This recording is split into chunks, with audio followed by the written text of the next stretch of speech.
पुरोहित बुलाए गए, चौक पर चौकी बिछा दी गई, बिठाया आदर से। कहिए सेठ जी कैसे याद किया? कहा पंडित जी आना जाना तो कुछ है नहीं, एक भात की पत्रिका लिखो।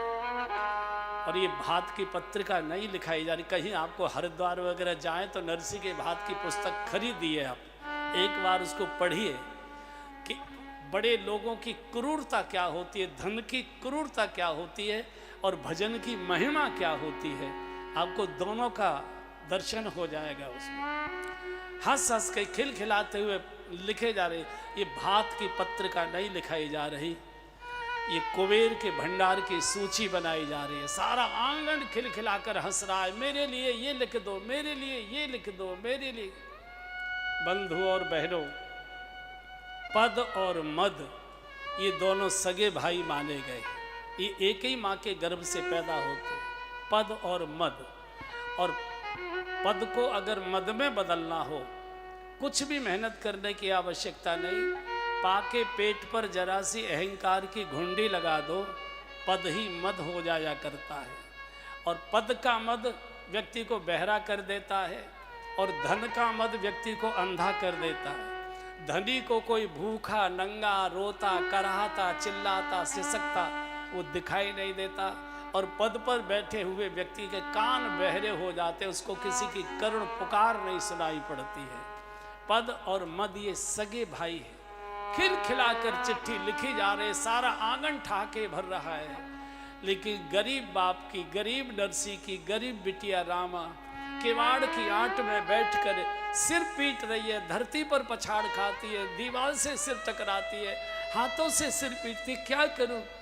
ये इतना भारी भरकम पत्र मेरे पिताजी के पास जाएगा, पूरा पढ़ भी नहीं पाएंगे, उसी समय प्राण छोड़ देंगे। मेरे लिए कहेंगे बिटिया तू तो मेरी थी, तू तो कम से कम समझा सकती थी, इतना समझ देती।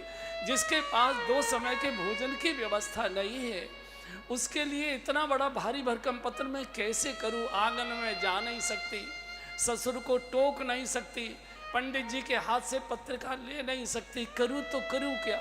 और मेरे पिताजी इसको ये मालूम, शादी के बाद एक बार गई है रामा, उसके बाद ससुराल के लोगों ने जाने नहीं दिया। चूंकि न्यारा साजा हो गया था तो ससुराल के लोगों को लगा कि हमारे घर रईस घर की बहू हम भिखारी क्या नहीं भेजना चाहते, गई ना। और यहाँ जो बहन लोग बैठी है वो जानते हैं, मायके की देहली, मायके की गली, मायके का घर देखने के लिए, आंगन देखने के लिए बुढ़ापे तक भी माताएं लालायित रहती हैं। भले ही भैया भाभी बात न करें, अपमान करें, लेकिन तो भी मायके की गलियों में आने की, मायके की देहली देखने की सभी माताओं बहनों की वृद्धावस्था तक इच्छा रहती है। इसकी शादी के बाद इसके भैया का जन्म हुआ, इसे किसी के कानों से सुनाई पड़ गया था कि तेरा भैया आया है। न कभी द्योज पर आने दिया, न कभी राखी के त्योहार पर आने दिया। बहनें भैया को मिलने के लिए कैसी लालायित रहती है, भैया का दर्शन भी नहीं कर पाई। माँ की मौत की चिट्ठी आई, घर के लोगों ने चिट्ठी फाड़ कर फेंक दी। इस बेचारी गरीब को ये मालूम नहीं है रामा को कि मेरी माँ की मृत्यु हो चुकी है।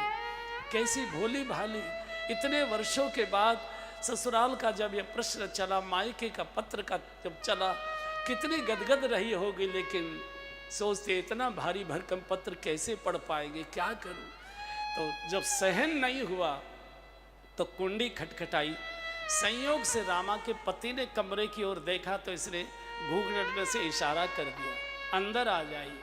और जैसे ही रामा के पति अंदर आए, रामा ने किवाड़ की कुंडी लगाई और पछाड़ खाकर जो पति के कदमों में गिरी है, दोनों हाथों से पति के चरण पैर पकड़ लिए, सिर रख दिया और इतना रोई, हिलकी भर गई, चीखें निकलने लगी। पति घबरा गए, रामा रो मत, रामा रो मत, ये शकुन का समय, अपशकुन मत करो, मत रो, मुझे बताओ तुमको क्या चाहिए, मैं तुम्हारा पति हूँ, मुझे बोलोगे मैं तुम्हारी सब इच्छा पूरी करूँगा, तुम बोलो क्या चाहिए।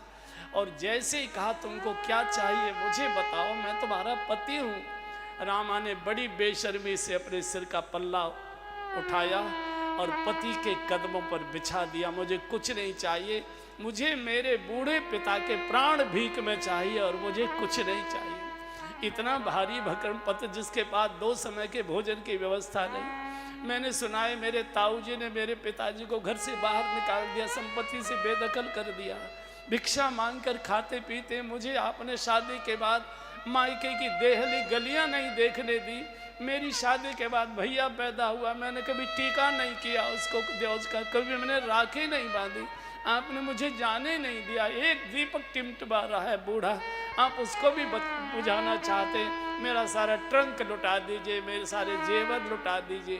मैं आपसे कभी कोई मांग नहीं करूंगी। मैं मेहरी बनकर, नौकरानी बनकर आके घर में झाड़ू बुहारी लगाकर, बर्तन मलकर जिंदगी काट लूंगी। मुझे बहू का कोई आदर दर्जा मत दीजिए, पत्र मत भेजिए। मेरे बाबूजी पढ़ नहीं पाएंगे, बीच में ही प्राण छोड़ देंगे। मैं चली जाऊंगी, जो भी पत्र आदि देना होगा पिताजी को मैं दे आऊंगी, ये पत्र मत भेजिए। पति के भी आंखों से आंसू आ गए। पति की माताएं, माँ की मौत पर तो रोती तो है लेकिन संभल जाती है, लेकिन माताएं पिता की मौत पर बहुत कष्ट होता है उनको।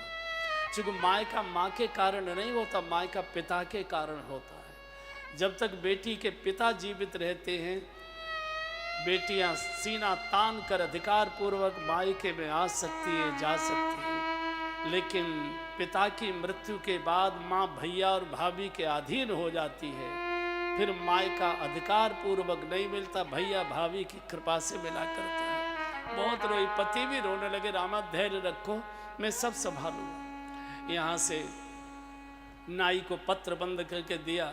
जब नाई चलने को हुआ तो रामा ने धीरे से नाई को अंदर बुला लिया और हाथ जोड़ कर कहा, चौधरी साहब आप मेरे मायके में जा रहे हैं, हाँ मेरे बूढ़े पिताजी मिलेंगे, पत्र तो देना। मेरी ओर से कहना कि उनको इस पत्र को पढ़ने की भी आवश्यकता नहीं, लाने की तो कोई बात ही नहीं है। मेरी ओर से प्रार्थना, एक बार मेरी बेटी को आशीर्वाद दे दीजिए, मेरे चौक पर आकर एक बार खड़े हो जाइए। शादी के बाद इन आंखों ने बाप का चेहरा नहीं देखा है, एक बार मैं दर्शन करना चाहती हूँ, मेरी ओर से प्रार्थना करना। यहाँ से नाई चला है, पुरानी हवेली जानता था, भैया ने फटकार लगवा दी, यहाँ कोई नरसी वरसी रहता, निकल जा। कोई घर बताने वाला नहीं। भगवान द्वारिकानाथ एक सामान्य नागरिक का वेश बनाकर आगे गली, भैया कहीं बाहर के गांव से आए हो, किसको मिलना चाहते? बोले जी हम नरसी सेठ जी से मिलना चाहते हैं, उनकी हवेली का घर का कोई पता नहीं बता रहा, आओ मेरे साथ आओ। नरसी जी मंदिर में कीर्तन कर रहे थे ठाकुर जी के सामने, देखो वो है तुम्हारे नरसी सेठ। अरे पंडित जी मैं नरसी सेठ जी से मिलने आया हूँ, पुजारी से मिलने नहीं। बोले भैया ये पहले सेठ जी थे, आजकल ये पुजारी हो गए, जाओ। भगवान तो अंतर ध्यान हो गए, जाकर रामा कृष्णा किया है, पत्र दिया है कि मैं आपकी बिटिया के ससुराल से सिरसागढ़ से आया हूँ, आपकी बिटिया की बेटी की विवाह की ये पत्रिका है, ये भात की पत्रिका सेठ जी ने भेजी है। पत्रिका तो रख दी गोविंद जी के चरणों में। चिंता हो गई, भूखा प्यासा नाई, इसको भोजन क्या कराऊं। संयोग से आज एकादशी का दिन था, तो नरसी जी तो व्रत थे, तो नरसी जी ने नाई को कहा, चौधरी साहब एकादशी का व्रत तो आप भी रखते होगे ना। अब नाई न हाँ करे न हूँ करे, सोचे हूँ भी कर दूँ हाँ भी कर दूँ, कौन सी कुटू की पूड़ी खिला देगा, तो कुछ बोले नहीं। बोले ऐसा करो, तब तक आप भगवान का स्मरण करो, मैं आपके लिए फलाहार की व्यवस्था करता हूँ। अब फलाहार क्या कराता? बचपन का एक किसान मित्र था, उसके खेत में से बथुआ तोड़ कर लाए और उसी किसान मित्र की पत्नी को जाकर कहा, देवी ये बथुआ सिद्ध कर दो, मेरी बिटिया की ससुराल से नाई आया है। उधर बथुआ सिद्ध हो रहा था, इधर द्वारका नाथ को चिंता हो गई कि भक्त के द्वार पर नाई भूखा बैठा है। रुक्मिणी जी जल्दी 56 भोग का थाल तैयार करो, और 56 भोग का थाल लेकर और मुनीम का सा वेश बनाकर भगवान प्रकट हो गए। नाई सो रहा था, भगवान जगा रहे, चौधरी साहब चौधरी साहब चौधरी साहब जागो। और जैसे ही देखो, सोते को या तो कोई संत जगाता है या तो भगवंत जगाते हैं। आज भगवान स्वयं जगा रहे हैं। और जैसे ही चादर उठाई, देखा श्याम सुंदर मुरली मनोहर मुनीम के वेश में, देखते ही रह गया नाई। हाथ जोड़कर प्रणाम किया है, चौधरी साहब देर हो गई, आज प्रसाद तैयार होने में। प्रसाद पर 56 भोग की सुगंध की लपटें, कांचन के पात्र हैं। भगवान पंखा लेकर बैठे, हवा कर रहे हैं। ये सेवा नाई की नहीं हो रही, सेवा नरसिंह जी के भजन की हो रही है। भोजन किया, एक पस मोहरें दक्षिणा की दे दी। आजकल हमारे सेठ जी ने रुपया पैसा छूना बंद कर दिया है, लेन देन का सारा काम मैं ही देखता हूँ। ये आप अपनी दक्षिणा लीजिए और अपने सेठ जी को जाकर कहना भात पहनने की तैयारी करें, हम ठीक समय से पहुँचेंगे। भगवान तो अंतर ध्यान हो गए। इधर भूखा भरे पेट नाई खर्राटे लेकर सो गया। नरसिंह जी उबला हुआ बथुआ लाते, ठाकुर जी को भोग लगाते, तुलसी दल अर्पित करते और डरते डरते डरते डरते चौधरी साहब, अरे सेठ जी सोने दो, नींद आ रही। बोले भैया फलाहार कर लो, जैसा भी ठाकुर जी का। नहीं मुझे भूख नहीं लगी।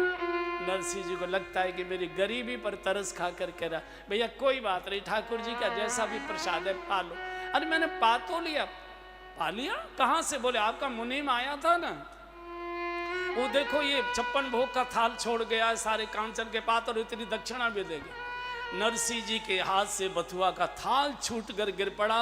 ये कोई और नहीं, आ गए द्वारकाधीश नाई के नौकर बनकर आ गए। हे प्रभु ये क्या लीला कर रहे हो।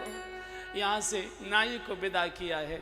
बेटी को एकांत में जाकर ये कहना, बिटिया शादी के बाद तो तुझे मैं देख नहीं पाया, कैसी बहुत छोटी थी, बहुत नटखट थी, बहुत चुलबुली थी, बड़ी शैतान थी। शादी के बाद नहीं देख पाया। आंख बंद होने से पूर्व एक बार बेटी को देखना चाहता हूँ। लेने देने को मेरे पास कुछ नहीं, प्रतीक्षा करे। यहाँ से चला है नाई।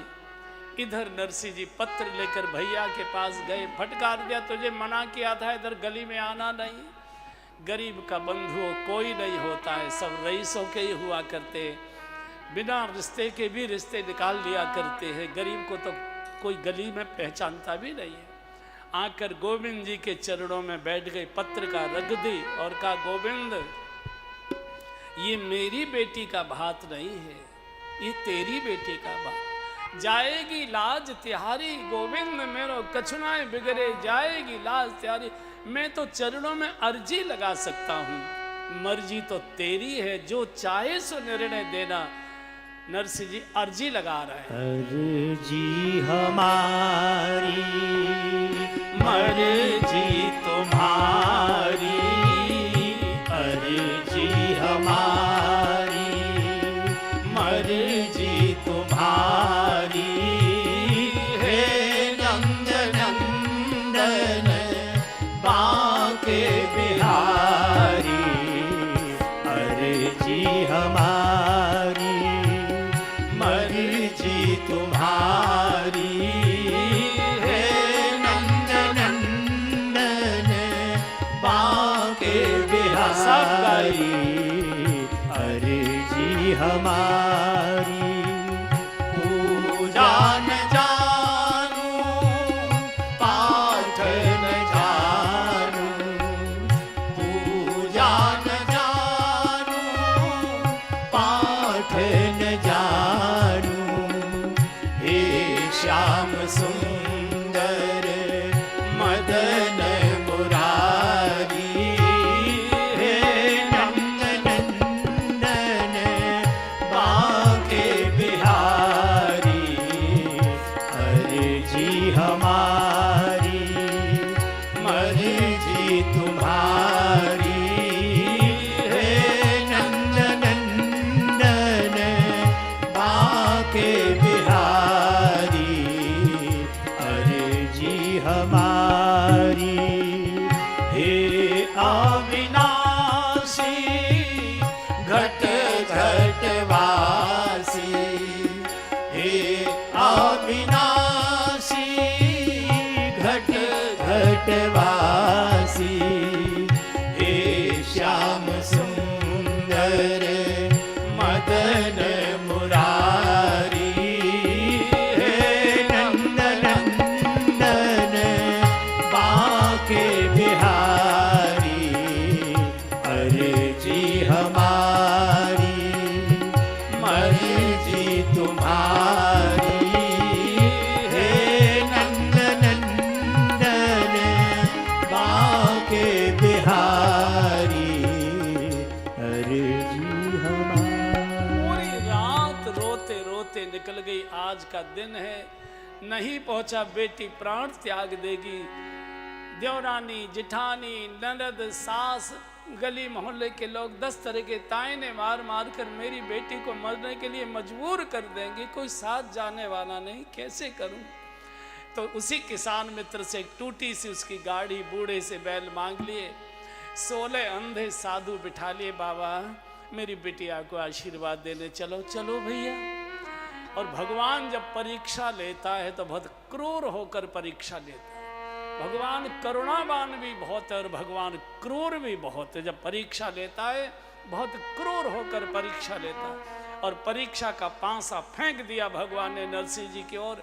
जूनागढ़ से गाड़ी थोड़ी 2-4 मील निकली ही थी, एक खर्रा सा आया, धड़ाम से बैल भी बैठ गए, धुरा भी टूट गया, साधु इधर उधर लड़क पड़े, ना इधर के रहे ना उधर के रहे।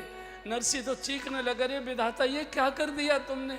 अंधे बूढ़े साधु न इधर के रहे न उधर के रहे, यहाँ हम मरे जा रहे हैं, वहाँ बेटी प्रतीक्षा करते करते प्राण छोड़ देगी। सब परिवार के लोग तायने दे देकर मेरी बेटी को मरने के लिए मजबूर करेंगे। हे द्वारकानाथ, हे गोविंद, इतनी कठोर परीक्षा मत लो। भगवान को रो रो कर पुकारे। भगवान तो बड़े लीला वाले हैं, प्रकट हो गए। अरे बाबा क्या बात है, कुछ परेशान दिखाई दे रहे हो? बोले भैया तू अपना काम कर, जो परेशानी मेरे ऊपर आई है विधाता मेरे दुश्मन पर भी ऐसी परेशानी कभी न दे। बेटी के यहाँ जाना था, बूढ़े अंधे साधु न इधर के रहे न उधर के रहे, बैल बैठ गए, बूढ़े हैं, धुरा टूट गया। बेटा तू काम क्या करता है? भगवान ने कहा मैं तो बढ़ईगिरी का मिस्त्री हूँ, मजदूरी करके आया हूँ, अपने गांव जा रहा था, इधर ही मेरा। अरे बेटा लगता है आज तेरे रूप में भगवान का नया अवतार हो गया।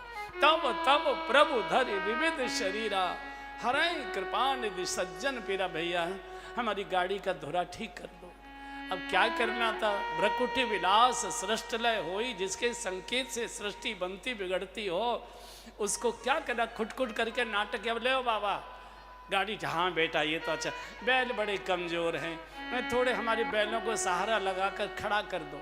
और जैसे ही भगवान ने बैलों के कान में फूंक मारी, बूढ़े बैल जवान हो गए, कान खड़े हो गए, पूंछ उठाकर उड़ान भरने की तैयारी।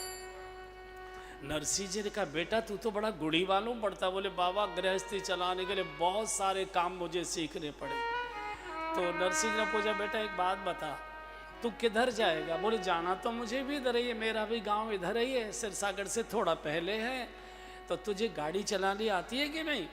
और जैसे ही पूछा नरसिंह जी ने तुझे गाड़ी हाँकनी आती है कि नहीं, भगवान सिर खुजाने लगे।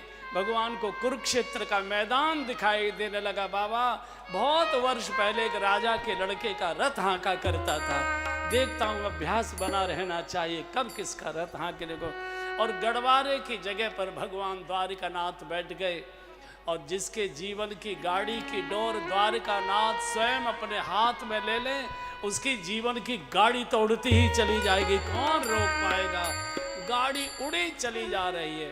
भगवान ने कहा बाबा मेरा तो ये माजरा छोटा सा, मैं तो जा रहा हूँ, तो मेरी मजदूरी तो दो। बोले मजदूरी? भैया हम तो साधु हैं, हम तो आशीर्वाद दे देंगे। बोले बाबा आशीर्वाद देगा बच्चा पल जाएंगे, तुमको तो कहीं भी मिल जाएगा। और आज पता नहीं किसका मुंह देखा, वहां भी कोई काम नहीं मिला, तुम भी मिले तो तुम भी मुफ्त वाले मिले, मैं नहीं जानता।